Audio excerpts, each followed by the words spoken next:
Welcome to Clay Mastermind with Don Grant. Mental excellence and industry insights. Brought to you by the Clay Lab, your ultimate podcast for mastering the mental game of clay shooting and gaining exclusive insights from the top minds in the industry. Join us as we dive into the strategies of elite athletes, uncover the secrets to peak performance, and share powerful techniques to enhance your shooting skills. Plus, get behind-the-scenes access to the leaders and innovators who are shaping the future of the clay shooting industry. Get ready to elevate your game, sharpen your focus, and gain insider knowledge from the best in the business. Let's get started. Here's your host, Don Grant. All right, folks, this is Don Grant with Clay Mastermind, Mental Excellence and Industry Insights. Thank you for tuning in and listening. I hope that you've had the opportunity to listen to some of my other great podcasts with the amazing folks that I've been chatting with. I've gotten some really good feedback, so I'm excited for the progress that we've been making here with this podcast and for our guest today, who is Brandy Elrod. She is a competitive shooter, has been shooting a good amount of time and even qualified into Team USA at one point. She is the owner and editor of Lady Outdoor Lifestyles magazine. And she's also an instructor not only to women, but also those with limb differences, which we're going to learn all about today, aren't we, Brandy?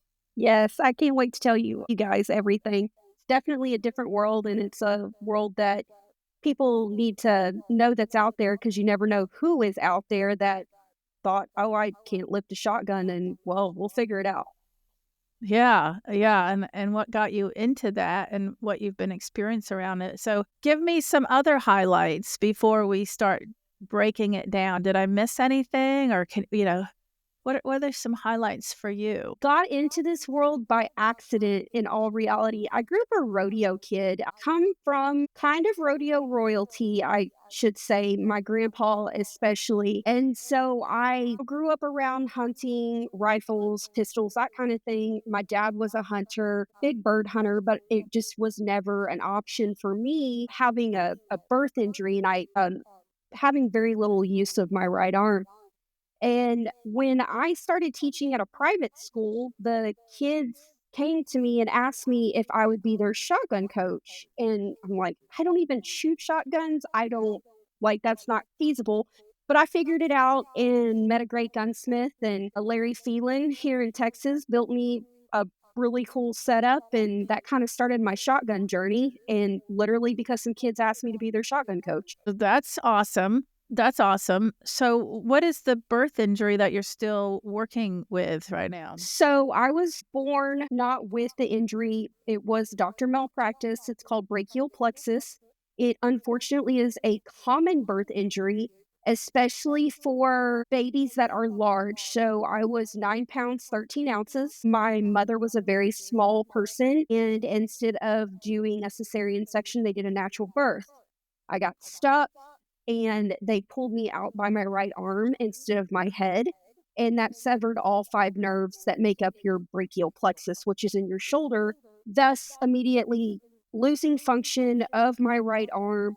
And it did stunt the growth over the years until I was about 12, I think. I had numerous surgeries to gain function of my arm, my wrist, my fingers, but I still have issues. I only have about 35% mobility of my right arm. I started playing golf in high school, and that really helped with the mobility. And then when I started shooting a shotgun, that really helped with the upper, I guess you could say, strength. I was really shocked the other day. I went and picked up my old competition gun, and I could not believe I used to hoist that 9.8-pound gun 250 to 300 times a day, because now I more or less hunt more so than competition shooting. And so it's been a whirlwind. Shotgun sports has really given me physical and mental mobility, I guess you could say. So, yeah. And that brachial plexus injury, had I, was born with no injuries, there's no telling what my life would be like. But the brachial plexus injury is what led me to the Paralympic team, and what's kind of opened that platform for me as far as helping others and just breaking into the industry. Okay, wow. First of all, holy cow that the doctor was trying to pull you out by your arm. I mean, I hope Yeah. that they don't do things like that anymore. Like, what?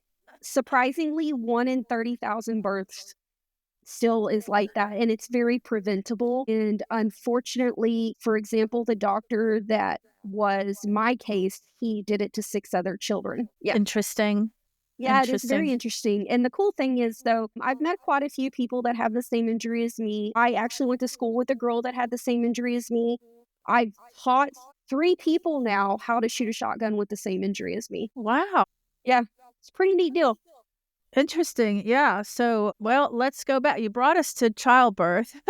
I'm sorry. No, It's that's awesome it kind information. it is part of my journey in the sense of why was I on the Paralympic team?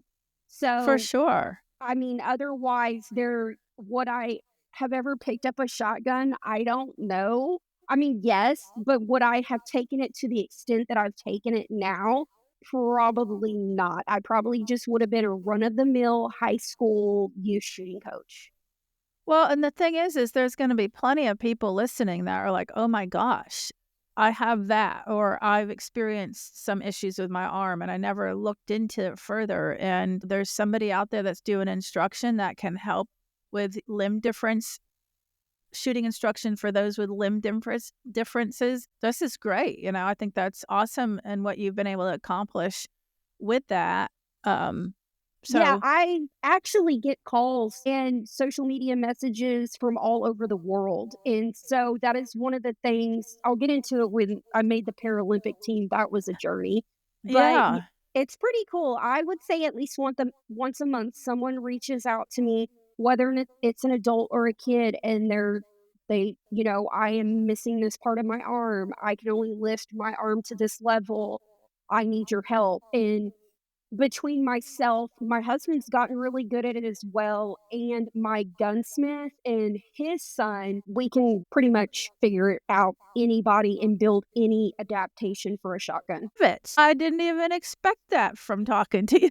Yeah.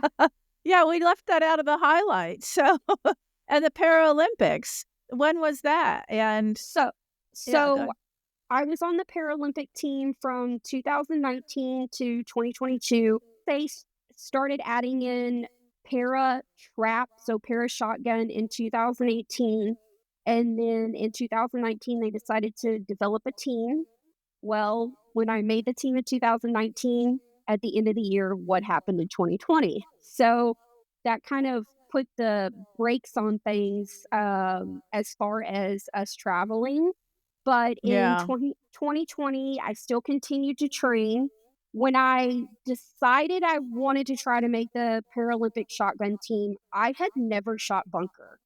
I didn't even know what it was. And I remember calling my longtime coach and mentor, Craig Porter, and telling him, and he was like, that's the game I tried to get you to shoot back in 2016. And I was like, Okay. okay. So 6 weeks before the first, what's called nationals for the Paralympic sports, I started shooting bunker. I drove to Kerrville, Texas, 3 days a week, 4 hours, one way from my house, 3 days a week for 6 weeks. And I made the team that year and had high hope. And then the pandemic, COVID hit, and that killed those dreams, or so I thought. Luckily, we were still shooting here in the United States, and I just continued to shoot it, competing here in the US, or basically got handed off to Brian Burrows, God bless him, to be my coach. He was kind of voluntold to be my coach and take me, Voluntold. yeah, literally, um, and take me, to the next level because Craig, I had kind of outgrown Craig as far as the bunker world goes. And so after 4 years, I got to compete overseas quite a few times, won some medals at some World Cups, World Championships, Grand Prix, met a lot Nice. of amazing people. But being able to compete overseas, I had to get my gun approved because originally according to the US PS rules, you could not have any adaptations to your shotgun. So Oh, wow. Yes. So that was the next hurdle. I was approved here in the United States, but I wasn't approved overseas. And I kept getting told no the first 2 years that I couldn't come overseas. And so finally, one day I just said, the heck with it and went to Italy and they approved me. They even rewrote the rules for me. And it opened the door for many other people that needed adaptations and to be able to control their guns a lot easier and a lot better. For example, two of my teammates added some adaptations to their shotguns because they were missing. One of them was missing his hand, the other one was missing from the elbow down. And that allowed them to be able to have a little bit stronger hold on their shotguns, especially in the wind. Wow. What adaptations do you have on your shotgun? So on the front of my shotgun, I have a rail. So basically, it's a Picatinny rail that you would see on an AR or anything like that to mount a grip, a scope, whatever. And then we literally took an AR grip that is mounted to a hiking trekking pole, and It's that's how I move the gun. And I have no control of the front end of the gun, and it's just the stick moving it. I don't touch it, and so whenever it's super windy, it's oh my gosh. David Radulovich told me one time because he watched me shoot. It was 40-mile-an-hour winds, and whenever it's super windy, I just pray and spray. Um, and he literally said that's like shooting with a kite, and I was like, yeah, that's about right. So it can be a struggle, but and it's been a learning curve. It took us a year to figure the gun out, and since then I am 6 or 7 shooting sticks into this. I can't even tell you how many shotguns I'm into this yeah. because when I retired in 2022, I went to the World Championships in a lane outside of Dubai. I came home and just decided I'm done. I have been there, done that, won some medals, opened the door for many other shooters like me, and I just decided I didn't want to compete anymore. And I got bored again, and so I started hunting. And so now I'm into the upland wing shooting world. And so now we have a whole new world of figuring out a shotgun because in the upland world, you want a lightweight shotgun. And attaching that stick to a lightweight shotgun and being able to control it. You can ask Grace Callahan. She and I played with a bunch of sirens, and their lightest siren I tried with my stick in it. Couldn't even keep it in my shoulder because I can't hold on to the fore end of the gun. So, Yeah. so now I'm Wow. on a new journey. Well, it sounds like you've got the mind to be able to do that because talk Yes. about some mental excellence. You can't give up, right? You got to keep working one step in front of the other till you find a solution and figure out what works for you and not give up, which you sound like you've been living that your whole life. Yeah, 100%. I think it's just because I'm stubborn. So Yeah. Well, a call it lot of whatever it, you like. yeah. Well, cool. All right. So going back, you had this birth injury. You grew up in a home where there was lots of hunting and all that. And then you were asked by some youth to help them to shoot, right? Mhm. And that got you into the shooting. So you said you were on Team USA as well. When did that happen for you? So the USA, that's what I was saying. The USA Paralympic team was Got it. 2019 to Okay. 2022. Yeah, but I didn't. Here's the crazy thing: I didn't start this journey until two, end of 2014, beginning of 2015, and Yeah. so the whole year of 2015 was just spent building the gun, and then I started while I had a gun being built, I started going to instructor classes. And so I kind of learned the mechanics and the mentality and the technology and all of that behind the shotgun sports before I physically ever picked up a gun. Oh, wow. Yeah, Isn't so that something? it gave me a totally different perspective and as I learned the mental side before I ever learned the physical side. And I think that's really what helps me. And that was one of the things whenever I was going through the journey of taking your class, because when I made the USA team, I had this physical impairment. And so that was the first struggle. So I didn't want the mental side of things to be the next struggle. And so instead of just getting on the team and trying to just power through it, I knew I needed some type of mental training to help me get through it because I didn't want a whole bunch of struggles at once. Okay. So you signed up for my program prior to even shooting a lot because Yes. you knew Yep. the potential for the mental issues that you're going to have in your situation, especially. So how did that work for you? I learned a lot. It really helped me not only in my own shooting, but it helped me as to become a better coach because it helped me really understand what my students were going through. Because I remember when I first started coaching, it was just a hey, we've got shotguns, let's have fun. And as I learned to become a better coach and learned what my kids needed and they were getting more competitive, I realized, okay, I need to be more competitive. And I also needed to understand that when I was getting these kids and teaching them was after school. And it was a struggle because they were worried about their homework. Their teacher was mad at them. Their parents were mad at them. Their girlfriend just broke up with them. They were hungry, like just all the things that you had to work through and then try to have a 2-hour practice Yeah. with 20 kids on a field. And so that really changed the way I started coaching as well because I started incorporating what I was learning from your course into my Yeah. coaching course.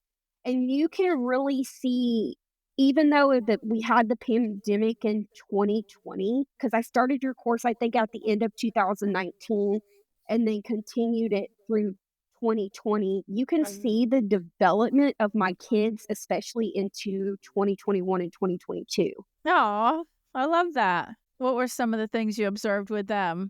The ability to focus, especially because and I've always done focus drills with them with, distractions and those kind of things. The biggest thing was the ability to focus, and especially whenever they were, if you've got a kid that's missing a lot of targets or they miss targets on that first station, especially in sporting clays, their round is usually done. And we Mhm. worked through and learned, ways to, okay, I miss a target in my first pass in trap, or I mean, on my first station in trap, or skeet, or sporting clays, or 5 stand, or anything, move on. Like, just move on. It's not the end of the world. In reality, in trap and skeet, it's the end of the world. You miss a target. But mentally, we don't need to be there just yet. Have your breakdown after you're done. Have your breakdown later. I think I might teach to not have a breakdown ever, but I get it. That's a good Yeah. step in the right direction. We call it, or I used to always call it, because I always kept snacks. I called it eating our feelings. As soon as a kid would come off of a round and Oh, I knew they boy. had a bad round, I would just shove food in their face and tell them to Oh, eat their feelings. I don't know about that either, Brandy. You're giving me a heart attack here. Eat your feelings. And the obesity epidemic continues. No, I was a healthy snack giver. Oh, okay, good. Good. That's a good side note. Yeah. That's funny. I actually just made a video yesterday about eating for emotional reasons. Oh, yeah. No, Yeah. I'm a big on nutrition, especially in shooting sports. I mean, and especially with kids, like if they cannot keep that stamina up, they're not going to shoot well. And that is part of, the mental side of things as well. And you teach that. And I knew that even before going into your course in healthy snacks. And that would drive the kids nuts because they want crap. And I Right. would always have things like trail mix and jerky, and I would have fruit snacks because fruit snacks are quick Uh-huh. energy. Mhm. Bananas, oranges, those kind of things, and sometimes like goldfish and stuff like that. Because again, those are quick energy things. But yeah, I would shove food at them. One, to get their mind off of things. Two, to build their stamina for the next round. And three, just to At make 3, them they're feel happy. hungry. Yeah, Because it's usually, after yes. school, yeah. Interesting. All right, well, I love all that. So, what would you say about, like, the kind of mind that you have now based on what you've experienced going through, these challenges in your life and how you get through those challenges? What is it about your brain and the way that you think about things and process things and even move on?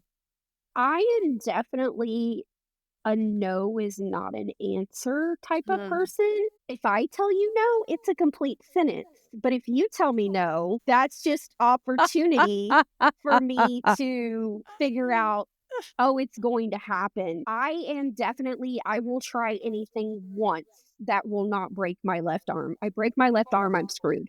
Yeah. Um, but I am going to try to the best of my ability, which is usually 500%.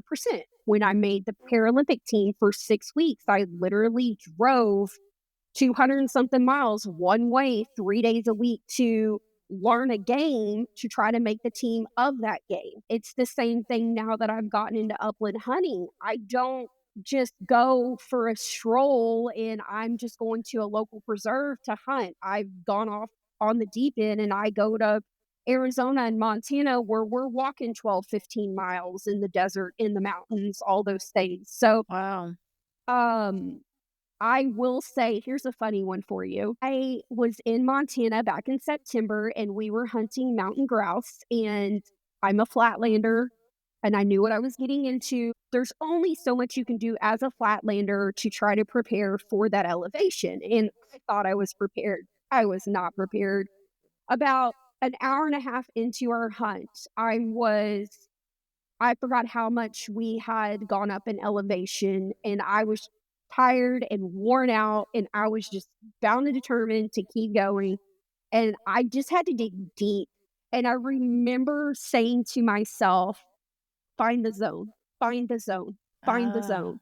And I yeah. did. I found the zone and I was able, we were only like 3 miles into our hunt and I made it 14 and a half miles that day. And Nice. it's crazy how I have taken that whole mental side of things that I have learned through your course and just in life in general. I've always been a pretty positive person, and I do that some days too. I mean, in my job, I used to be a teacher. I was an high school teacher for 15 years, and now I'm still on the education side, but I'm in corporate America now. And sometimes you got to dig deep to deal with the people I deal with. For sure. Your little story reminded me uh, of something very specific in my life. So I've lived in like Northeast Florida for 30 years, right? So flat, like we might Yeah. as well be the ocean. And my father at the time, this was whatever, like maybe 8 years ago or something, he lived in Oregon. And so I went out to visit him, and I had spent part of my childhood out in Washington State. So I was familiar with the area and all that, but I hadn't been out there in a while. And so, of course, I'm visiting him in Oregon, and we're both outdoorsy people. And, we're going to go out, we're going to go for hikes, we're going to go see waterfalls, and we're going to all these places. Well, it's very like hilly and mountainous, right? It's Right. not flatland. So we went, the cool thing that it's different about over there compared to where I am now is the woods in Northeast Florida have like sago palms and they're you can't just go for a walk. You can't meander the woods. There's lots of underbrush. And over there you could go in any direction. There's not a lot of underbrush. But anyway, so we're like hiking down this trail and we go see this waterfall that's at the bottom. But it was probably a 2-hour hike back up the hill. Yeah. And there were areas where there were steps and, a lot of steps that were built in because it was probably a state or national park. But I remember it just being like, just going up and going up and going up, and your legs are burning. And then it's like one step after another step after another step. And I did exactly what you said. I was like, okay, I'm just going to get in this moment. And I can remember clearly, and I still do this to this day. If I'm somewhere and there's like a bazillion steps, I literally just look down at the step. I don't look up at how many 50,000 steps are left, and I don't look back, and I don't let my mind think about how much longer and how hard is this and everything hurts and no way can I make it. Like, you stop all of that thinking on purpose and you just get in that moment. And I would just look at my feet, this one step at a time. It's just no different than one target at a time. And that's what I did. I put myself in that moment completely and only focused on one step at a time. And when you do that, it's totally doable because your body actually gets weak when you have negative thoughts. Yes. Like literally physically. If a person's thinking I can't do this or it's hard and I'm not in the best shape, it's no different than I haven't trained enough. I'm not in a good place. I'll never win this event. But your body literally gets weak. And you could do muscle tests related to that. Like if somebody's being honest and positive, they have strength. But if they're lying or being deceitful or negative, you can push down their arm while they're attempting to resist. And so anyways, I experienced the same thing and it worked fine. I mean, granted, it was a hard hike, but I was able to do it and felt good about it and stayed in that moment, just like you were talking about. Yeah, it's, when I used to go up to a field when I was competing, I was a Swiftie, I'm not gonna lie. I had my Taylor Swift songs going in my AirPods, and I would, like, go up there so hyped up, and I remember one time in Italy, and the ref just looked at me, and he was like, "What are you doing?" And I go, "Oh, I'm ready." And so he just would shake his head. I can't tell you how many times I've been yellow carded on a field which is a warning in bunker because I'm just sitting there just having a grand old time in my head. I'm singing in my head and, all this kind of stuff. Just like as Craig Porter used to always tell me, go to the beach. I would be on that beach with a margarita in my hand listening to Taylor Swift. And so it was so crazy because when I would do that, especially if I was having a bad round, if I would do that and I could like immediately turn the zone on, it was nuts Yes. how crazy it Nice. would work. And would I stay in the zone? Not necessarily, but sometimes I would. It would at least help me get out of that funk I was in. So, but yeah, now I'm doing it while I'm, scaling mountains, chasing little birds. Well, another great example, a few times a year, somebody will ask me what my thoughts are related to listening to music, either before performing or during. And I think you just had a really great testimonial to how that can work for you. And what I typically tell people is if you're listening to it to try to take your mind off of what you're doing, you have to be careful. Well, first of all, because you do need some presence to like read the targets and make your plan or whatever.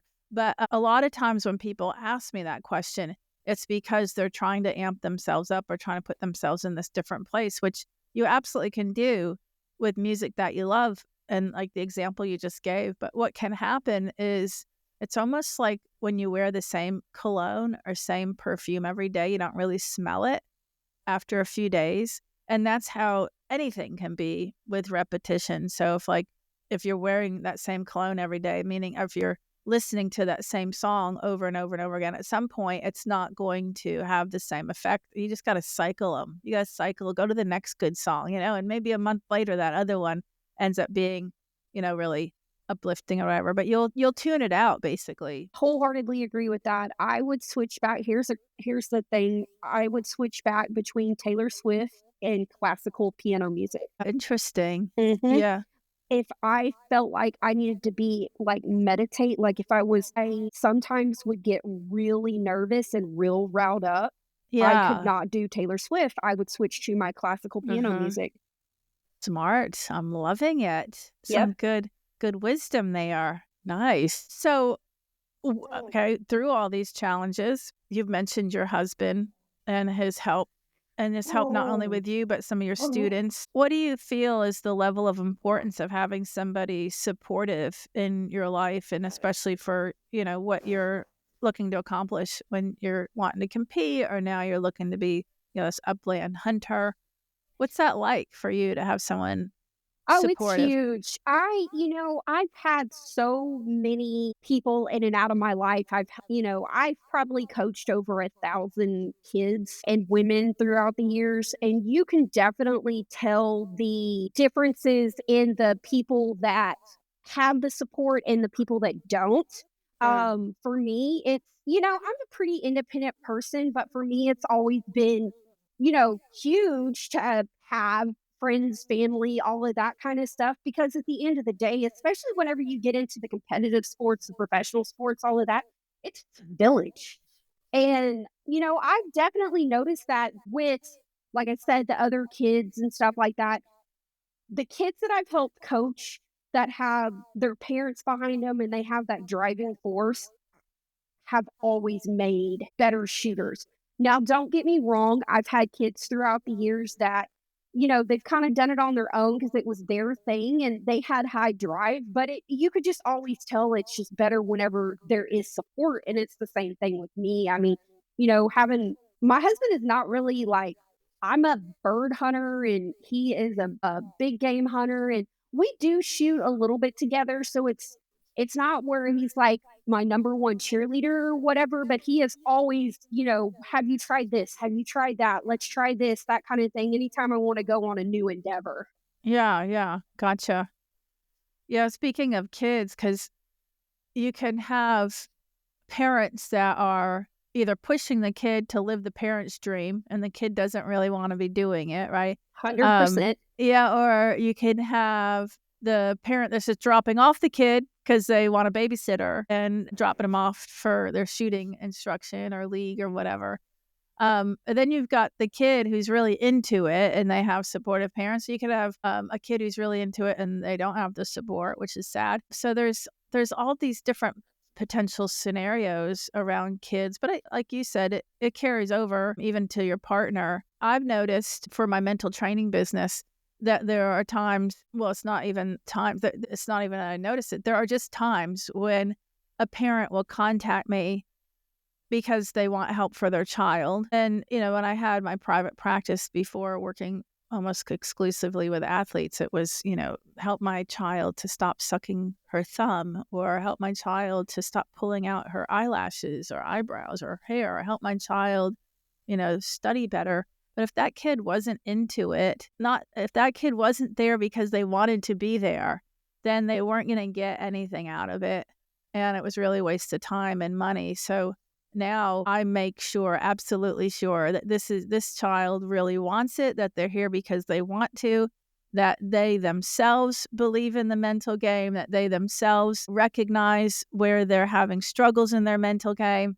And I almost beat it like a dead horse. Like, I'm going to make sure, I'm going to ask this question from every possible angle, and then I'm going to talk to the parents and make sure that the parent's not pushing that kid because it's just not worth the time and energy. I'm sure you observe things like that. Yeah. As Oh, an instructor. 100%. I had a kid one time that he was more interested in like theater and drama and all those Yeah. kind of things. And that's what he liked to do. But dad was bound and damn determined that he was going to be exactly like dad and be into hunting and sporting clays and all of that. So this kid was on my team and he actually was really good at it. He just didn't like it. And so Yeah. I remember after the first year, because I told his dad, look, let's give him a year. Let's see how he does. And I remember after the first year going to his dad and being like, your kid is really good at this, but your kid does not care. Right. Does not care at all about this. I was like, so from a standpoint, let this be dad and son thing, but don't let this be his sport. Yeah. Yeah. That was great. I hope he listened to you. That was great advice. Yeah. My son, who's now 25 years old, but when he was younger, the toddler and then early elementary school, was putting him in all these different sports because, that's the thing to do. So, whether it's soccer or softball, baseball or, wrestling, by the time he was in high school, and he would resist every time. And then I'd be like, well, you're going to finish the year because you're not abandoning your team, And, Yeah. you got to try everything at least once and you'll figure it out, and he would sit there and pout and not really participate. But then when he would, the coach would always come to me, literally every time, be like, he is so good if he would just apply himself. Like, he literally has natural, physical abilities. He's mechanically inclined. He's amazing. I'm like, yeah, but he doesn't want to do it. So Yes. that happened over and over again. And then whenever he was in high school and he was on the wrestling team, he had come to me at one point and he was like, Mom, do you think it's possible for me to just go to practices and not competition? Because I really like wrestling, but I don't want to compete. And I was like, well, no, they won't do that. But that's when he figured it out, right? He's not the competitive person. He likes the activity, which is fine for everything also, right? You've got the weekend warriors and you've got people who just enjoy it as a hobby. And to blow off steam at the end of the day or whatever. But then there's others that have the competitive spirit. And last year, so my son, he's the outdoor manager at my club. So he thought he wanted to compete last year. And the first registered event that he signed up for was Jack Link's. And he went, and at the end of it, he's like, I don't want to do it. I just don't care about competing. And I ask him, every 3 months or so, like, do you want to sign up? Do you want to reconsider? And he's like, nope, that's just not for me. That's the thing, right? Yep. No, I've seen that time and time again. The kids that I remember having a conversation with somebody about asking me, how many kids do I have after they graduate college, go on and continue to compete? I can't name one out of all of the kids I've coached. Yeah. It's their sport. And will they come back to it later on in life? Probably. But if you think about it, right now they're young adults, they're trying to figure out life. They're most likely off the bank of mom and dad, and they're Yeah. having to, fund it themselves. But those kids, they compete. I had 2 teams whenever I coached. I had my Yeah. recreation team that was for the kids, like your son, that just wanted to come and shoot, have practice, but didn't really want to compete. Yeah. And then a lot of those were my bird hunter kids. They just wanted to hone in their skills. And then I had my team, that what I called my varsity team. They were my competitors. They were my kids shooting NSCA, FFA, SCTP, all of those. And a lot of them have gone on and gotten college scholarships or shooting on college teams, those kind of things. But they're not really shooting as adults. Do I have some right now in college that will probably continue to shoot as adults? Yes. Because those are my kids that I had a little bit later. Those were my 2020, 2021, 2022 kids that I had learned how to develop the competitive skill into them. I had learned how to put that mentality into them and that kind of thing. So I think it also has a lot to do with also the coaches, the type of coach that they have. And, do they have the support at home where their parents are like, oh, nope, you don't have to compete, no big deal? Or do they have the parent that's like, yep, you're going to finish out the year. I have invested all this money, that kind of thing. But then do they have the coach that's willing to put the time into them as well? Right. Really good points. You're reminding me of a few posts on Facebook on the clay shooting ! Oh, Private yeah. page there with Gary Fitzgerald. And he was just posting recently about, basically, clubs give discounts to these junior shooters and because they want to build the sport and they want to keep them, in it. But then at what point does it come back and pay off? Like, do they actually come Yeah. back at some point? And his image was, I think, 30 years later waiting for that junior to come back, And, Yeah. and I, again, as a club owner, I get it. And they go through that period of time where they probably can't afford it themselves Yep. and they're no longer getting paid for through the parents. And, it's an interesting little period of time for them, I think. I've got somebody at my club right now asking for a discount. She's in her early 20s and she's in that age, right? Like, Right. and how do I give her a discount if I'm not giving it to some other adult? Like, I don't know. I don't know. I've got, VIP pricing for juniors, meaning 18 and under. But at this point, I don't have something set up unless they're in college and Jacksonville University has a shooting team and they pay for the targets for their student athletes. But she doesn't go to that college. So, it's an interesting spot to be in at that age and then moving up probably, until what, 30 maybe? I would 35? say, Yeah. one of the other things that I do, I'm the shotgun coordinator for Texas Women Outdoors, and I host a lot of clinics. We try to keep them as cheap as possible. I work with the NSCA and apply for their women's grants, and then I use that money to pay for the targets for the shotgun clinics. And one of the things that I have found with the ladies, a lot of them are either late in life starters on shotgun or they shot early on in their life and then they have come back to it as adults. And earlier they shot a shotgun that probably beat the crap out of them and gave them a bad experience. And now coming back as an adult or starting later in life as adult, they're very shocked at the cost. Mm-hmm. And so I just remind everybody that, it's one of those things that you have to pay to play. It is not a cheap game. And yes, you ask them, well, or they shot a lot as a child, and you ask them, well, why'd you shoot so much as a child? But then you waited so late in life to shoot again. And the number one answer is because they weren't paying for it. For sure. I mean, it So, makes total sense. I remember my father suggesting that I save $1 a day because it would like not even quadruple, it would multiply, compound. I'd be like a yeah, millionaire by 30 years old or something like that. And I remember being like, I can't afford $1 a day. I know. I know. And now, I mean, if you think about it, a shell in a target at the average range is $1. Right? Absolutely. Absolutely. Yeah, tricky. Well, interesting. So let's move on up to being the owner and editor of Lady Outdoor Lifestyles. And that's a new name. So fill people in on what the old name is and what happened and what's going on now. So, Lady Shooter Lifestyles, I had been with the magazine for a long time. I started out as a blogger, then started writing articles.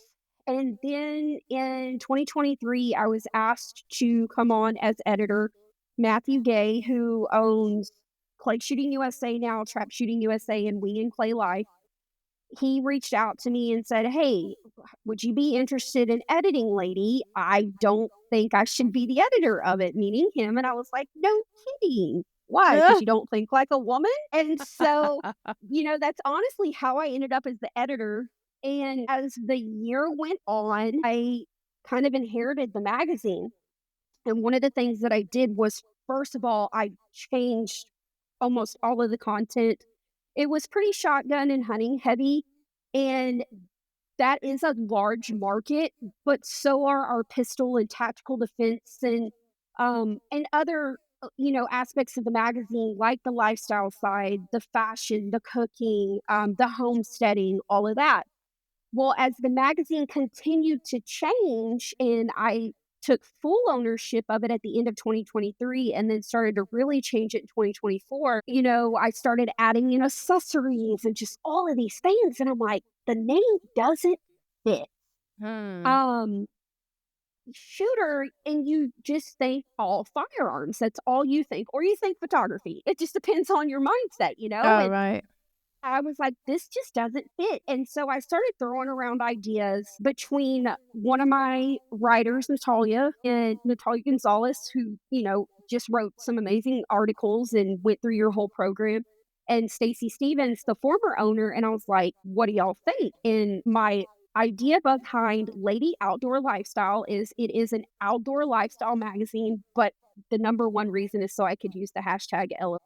I know. I caught that in one of your posts. I was like, wait a minute. Oh, that's the acronym. Nice. Yeah. And I mean, because if you think about it, that hashtag has, I think, over 1 billion followers on Instagram. And Yeah. from a social media standpoint, because a lot of my readers are digital, that's another thing that's changed since I took over. I grew it and really changed it from being mainly a print publication to it has a quite a massive digital following. Okay. And another thing that's changed with the magazine is the demographics. It is starting to get more into our Gen Zers, surprisingly. And so our Gen Zers are on Instagram and they're on TikTok and all of these other areas. And so I've started adding some more social media with Pinterest. I'm working on TikTok, LinkedIn from a business standpoint. So yeah, it's become it's gone crazy. I mean, if you would have told my That's 16-year-old cool.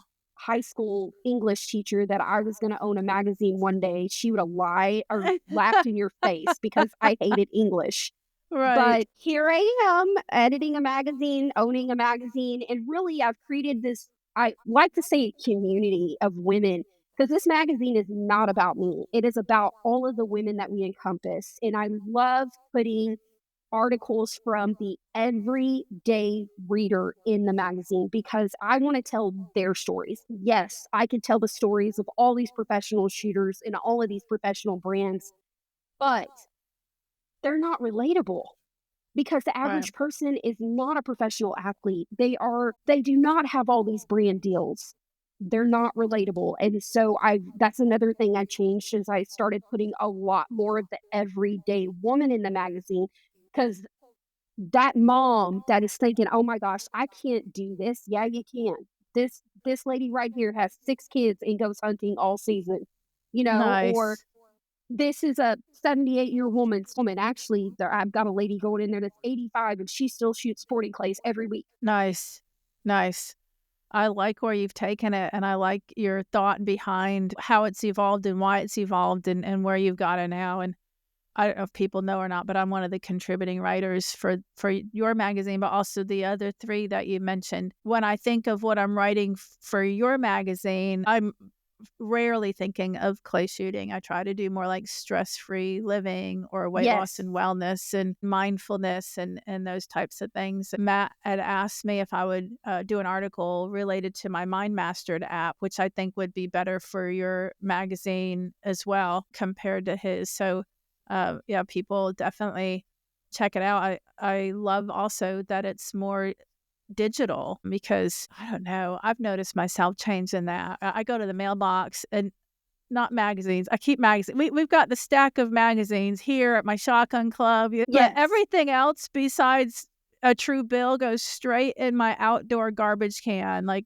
all that paper stuff, all that scammy things. And a lot of people are between like podcasts, they want to listen or they want to be on their iPad, their computer and look at something, and things have definitely moved in that direction. I'm curious though, another, hot topic that I actually just did a video on, and I'll probably write an article on this now that we're talking about it. Actually, I'm writing an article this week for you, so it might be on this topic. Actually, it's highly likely that it will be. The concept of why hasn't a woman won HOA at a major sporting clays event? Oh my gosh. Uh, I think about this all the time. I yeah. personally think it boils down to our mindset, Mhm. because men are simple-minded creatures and women don't think that way. We're thinking about, wait, what do we need to cook for dinner? Wait, did I shoot that target right there? Wait, are my nails okay? Wait, how are the kids? This, that, all these things. And I think their minds are, if you talk, okay, let's talk nationals. The main event is either 2 days or 4 days. I'm going to I debunk you on this in a minute, just FYI, but go ahead. Go ahead. I know that when I am on like when I used to compete, and if it was a long competition over 4 days, my brain would not hold up. Physically, I was there. Physically, I was good for that 4 days, but mentally, I've always had a lull on day 3. 1 and 2, I was rocking. Day 3, I would just die, and then day 4, I would be like, "All right, let's power this, let's get going," all of this kinda stuff. So, I feel like it's mental. I don't think it's physical. I think it's a different mental, though.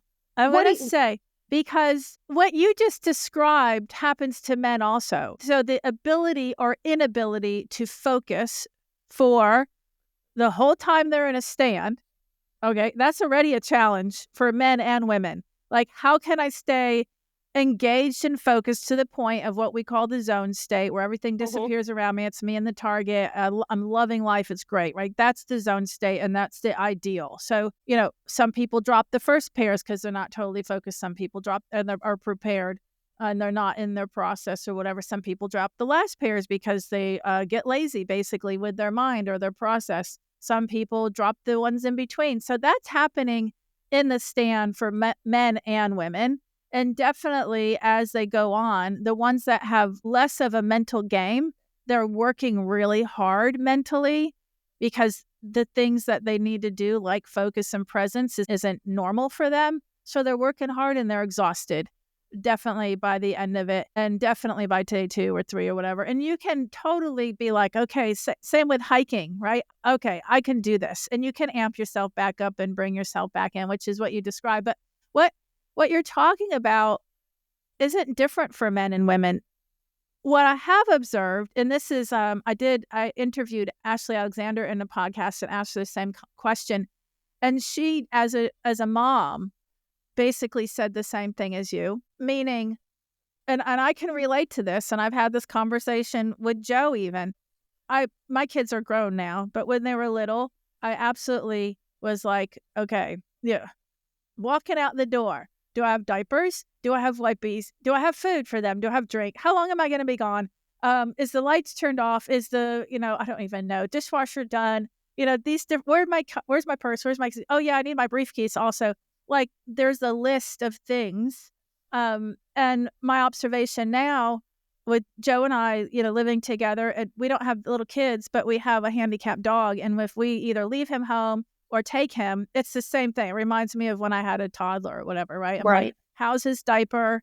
Or do I have enough diapers because we're traveling? Do I have food for him? All these different things. And Joe's like ready to walk out the door. He's not going through that list in his mind. So I do see what you're talking about. I think that's maternal to have these different things, but still the ability to focus for 3.5 to 4 minutes is highly doable for any man or woman, right? You said you brought yourself into the zone when you're hiking, right? You did that. You can easily be distracted by anything, or you can choose to be in this zone state. So this is going to really mess with people's heads, but I think it's unconscious. I think it's deeper, and it's more about programming of what a woman can do in the sport or what's been done in this sport versus whether or not a woman can focus for 4 minutes at a time. I mean, you'd have dead babies all over if a woman couldn't focus for 4 minutes. Oh, yeah. You would have drowned babies. They would have fallen off the diaper changing table. There would be all sorts of issues if a woman couldn't focus for 4 minutes. So I don't know that's what it is, because again, people are hiring me, whether they're men or women, to help them focus. And they're all having the same issues related to focus on that topic. But, there are other sports like gymnastics that take focus, archery, rifle shooting, and that women are excelling in. So I have to debunk the women's focus thing as being the reason. Think it's a stamina? Like, I don't, it's so hard because coming from the para world, men and women compete together.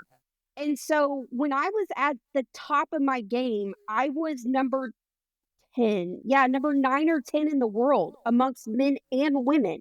So I was beating men, but I don't know. I don't know either. So I have a personal trainer, and because this has been, there was a hot topic on the clay shooting page on Facebook recently. Right. And so I actually asked her what her opinion was. Now, she is not into this sport. Like, she's not familiar. So I had to educate her, right? So I was like, you're holding a 10-pound gun up and down for a 3.5 to 4 minute period.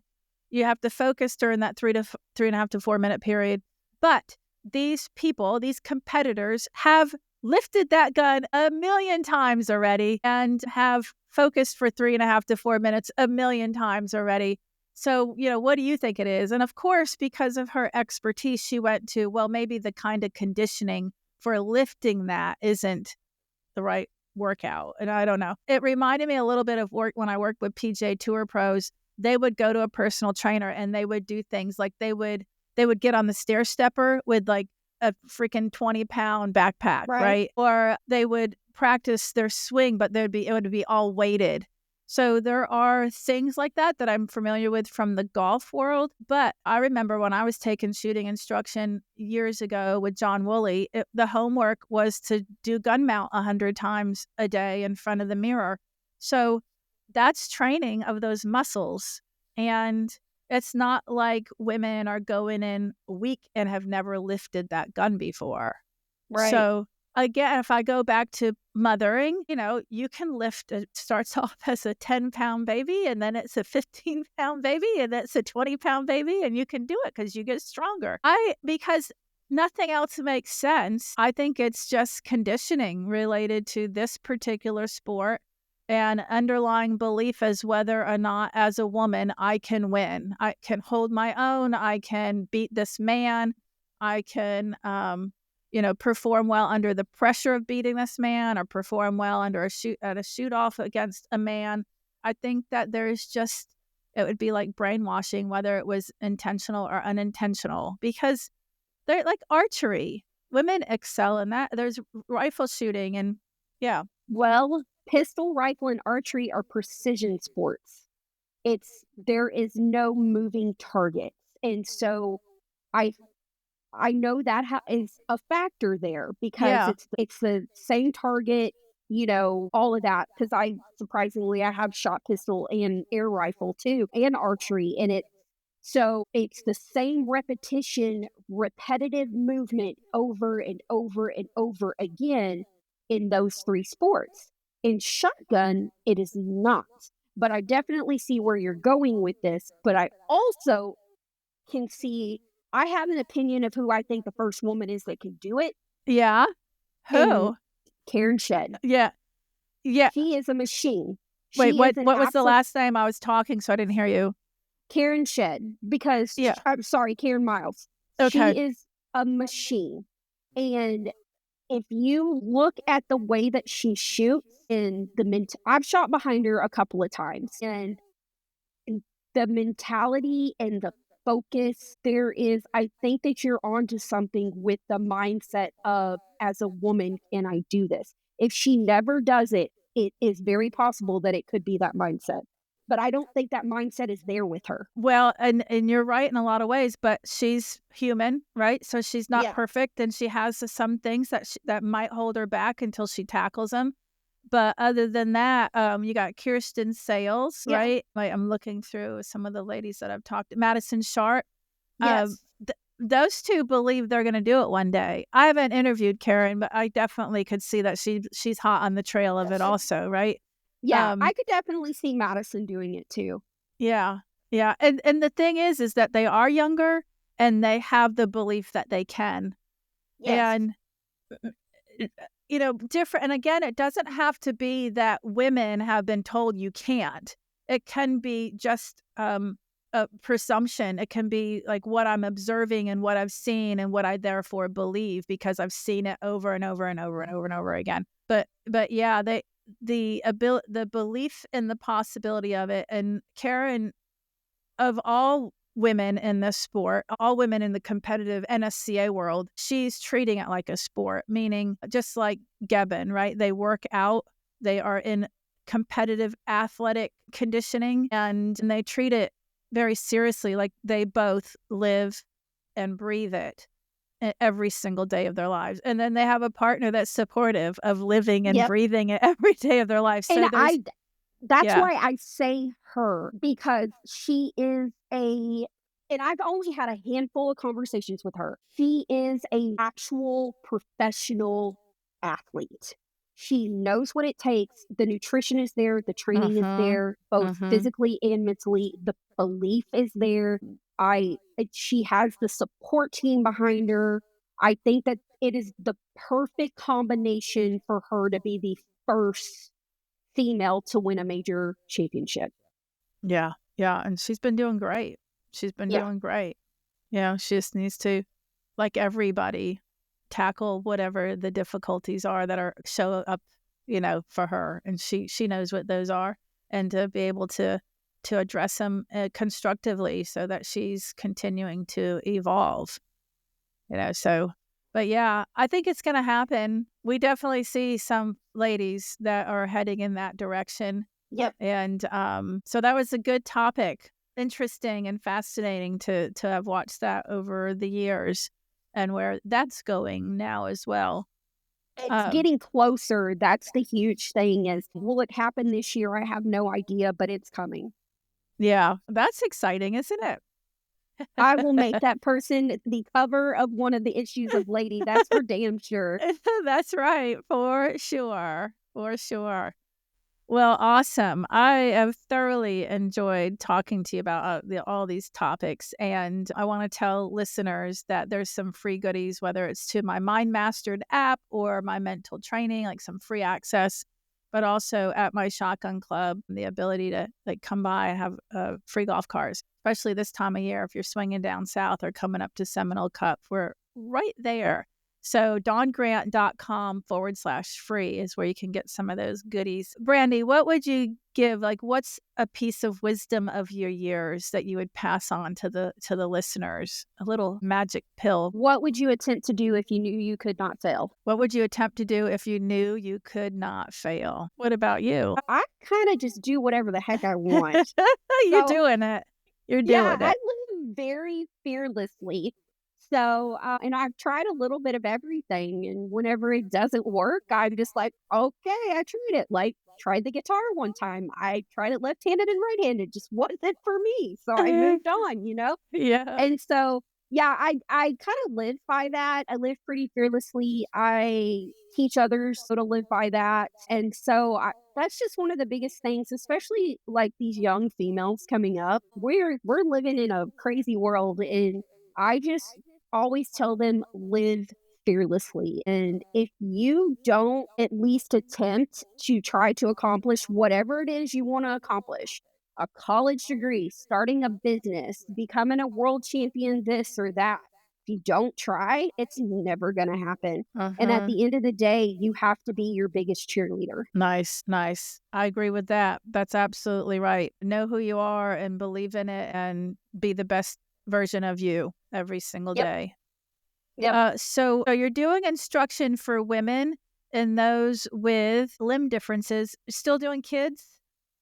Yes, I still I don't have a lot of kids that I coach anymore. I'm not gonna lie, I got burnt out on it. I used to have about 100 kids a year that I coached, and when I stopped teaching and stopped teaching at the high school that I was also coaching at, that kind of played out. I still have a couple of kids that come to me, not per se that they need my like to help them with their actual clay shooting. It's more of they need me to kick them in the butt and get them back on track. Or just to come and just shoot with me. I can be very interesting to shoot with because I talk to myself the entire time I'm shooting. But I'm very realistic. So yeah, I still have a couple of kids that I help. They're not kids anymore. They're in college, but yeah. And I still have some that call me, for advice and that kind of thing because I can diagnose a lot over the phone. But no, mainly just sticking with introducing women that are starting later in life. Sometimes they bring their daughters or their nieces and that kind of thing. So I still have some of the youth do a kids camp every year here in Texas for an organization called Nubability Outdoors. And we teach kids with limb differences or missing limbs how to shoot shotguns, pistols, and rifles. Well, okay. Definitely still working with kids. Yeah. So what's your contact information, both related to instruction, but then also for the magazine? So to find the magazine, just go to ladyoutdoorlifestyles.com and you can get a hold of me just by emailing me info@ladyoutdoorlifestyles.com. We're also on Facebook and Instagram, and those are Lady Outdoor Lifestyles, and I'm on LinkedIn as well. And Pinterest, you said. Yes, I've got a Pinterest going as well. Don't knock it yet. It's still getting kind of built up and that kind of thing. It's got a lot of lifestyle stuff on it. Anywhere from makeup for outside, hair products, those kind of things. Just the stuff that we don't even really think about, but we need to know. I mean, we're outside, so you need to make sure you've got a good SPF and taking care of your hair and all of that stuff. I love it. I'm going to definitely make sure I'm following you on there also. And folks can follow me on all the social media, whether it's for mental training, Mind Mastered, or Amelia Shotgun Sports, and check it out because I give lots of free info and help on there. So, Brandy, thank you very much. I'm looking forward to continuing to work with you with the magazine. And even I'm going to start sharing some of my social media stuff for you to cross-post on your page as well. So thank you very, very much. That was a great interview. Thank you. Yes, I had a great time as well. Thank you for joining us on Clay Mastermind with Dawn Grant. Mental excellence and industry insights. Brought to you by the Clay Lab. We hope you found today's episode inspiring and informative. Remember, mastering the mental game is key to unlocking your full potential on the course. And through our conversations with industry leaders, we aim to provide you with valuable insights into the world of clay shooting. If you enjoyed today's episode, be sure to follow, rate, and share it. For more insights, training tips, and updates on upcoming events, Dawn Grant and Amelia Shotgun Sports are on all social media platforms. Go to dawngrant.com and come shoot at Amelia Shotgun Sports. Stay focused, stay driven, and keep pushing your limits. Until next time, Dawn wishes you success and happiness on your journey to peak performance and industry mastery.